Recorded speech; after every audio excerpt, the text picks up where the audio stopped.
how to create a Telegram channel. If you are a social media activist and want to earn money by building your audience and Telegram channel, then this video is for you. In this video, I will guide you step-by-step process that how to create and set up Telegram channel professionally. Also, this will be a short, easy, and to the point tutorial. So just remember the channel name Haskry and make sure to watch till the end. First of all, open up your Telegram application and tap on this pencil icon here in the bottom right corner. Then tap on New Channel. Here type your channel name and you can change it whenever you want. Add your channel description and press on this tick icon.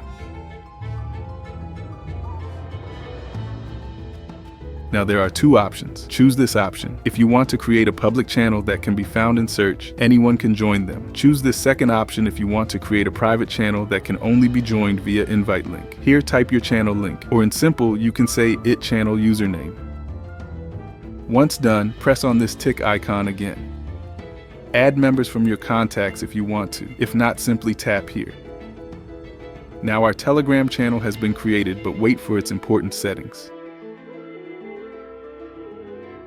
Tap here, then tap on this pencil icon. Then tap on Set Photo. Select any photo from your device as a profile picture for your channel. Tap on Administrators. From here you can add others as an admin to your channel. Now our channel is fully ready. I hope you found this video helpful. Then make sure to leave a like and subscribe to our channel. Thanks for watching.